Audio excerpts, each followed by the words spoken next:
पौष्टिक, चवदार, ऊर्जा देणारे व कॅल्शियमने भरपूर नाचणी डिंकाचे लाडू अगदी साध्या सोप्या पद्धतीने कसे बनवायचे ते आज आपण पाहणार आहोत। चला तर मग वेळ न दवडता आपण रेसिपीला सुरुवात करूया। 25 ग्रॅम बदाम, 25 ग्रॅम काजू, 15 ग्रॅम अक्रोड घेतलेले आहेत। ह्याला चांगलं कोरडंच आपण भाजून घेणार आहोत। यामध्येच 15 ग्रॅम भोपळ्याच्या बिया, 10 ग्रॅम सूर्यफुलाच्या बिया आणि 10 ग्रॅम मगज बी घेतलेली आहे। 15 ग्रॅम इथे सफेद तीळ घेतलेले आहेत आणि हे सगळं आपल्याला कोरडंच व्यवस्थित भाजून घ्यायचं आहे। अगदी खरपूस भाजून घेतलेलं आहे। एका प्लेटमध्ये आपण काढून घेऊया। 35 ग्रॅम इथे डेसिकेटेड कोकोनट घेतलेला आहे। चांगला तांबूस रंग येईपर्यंत ह्याला भाजून घ्यायचं आहे कोरडंच। एका वेगळ्या प्लेटमध्ये आपण ह्याला काढून ठेवूया। 100 ग्रॅम इथे मी साजूक तूप घेतलेलं आहे, अर्धा कप।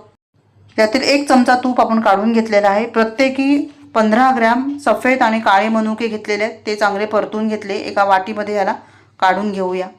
उरलेल्या तुपामध्ये इथे आपण खारीक घेतलेली आहे 50 ग्रॅम, ती चांगली आपण खरपूस भाजून घेऊया।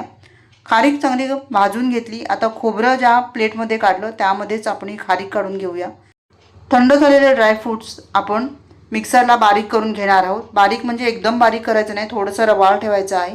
एका प्लेटमध्ये ही पूड काढून घेऊया। यानंतर खारीक खोबरं आपण ह्यामध्येच घालूया आणि मनुके जे आपण फ्राय करून ठेवले होते ते सुद्धा यामध्ये घालायचे। हे सगळं मिक्स करून घ्यायचं आणि हे बाजूला ठेवून देऊया। आता इथे नाचणीचं पीठ घेतलेलं आहे 2 कप, वजनाने हे 210 ग्रॅम आहे। 5 ते 6 मिनटं कोरडंच भाजून घ्यायचं। यानंतर ह्यामध्ये आपल्याला अर्धा कप तूप घालायचं आहे। जे उरलेलं तूप होतं ते सगळं तूप ह्यामध्ये घातलेलं आहे। पीठ चांगलं आता मंद आचेवर परतून घ्यायचं आहे। पीठ थोडंसं परतून झालं की यामध्ये पुन्हा पाव कप तूप घेतलेलं आहे, म्हणजे 50 ग्रॅम तूप मी अजून घेतलेलं आहे। एकूण 150 ग्रॅम तूप यासाठी लागलेलं आहे।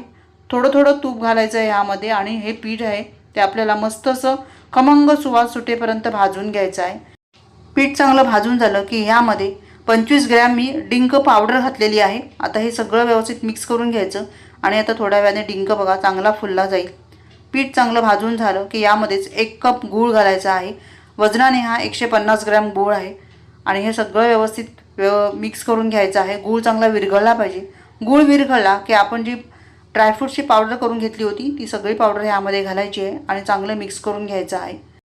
मिक्स करून झालं की हलकंसं ह्याला थंड करून घ्यायचं आणि हाताला सोसवेल असं हे मिश्रण राहिलं की याचे आपल्याला लाडू वळवून घ्यायचे आहेत।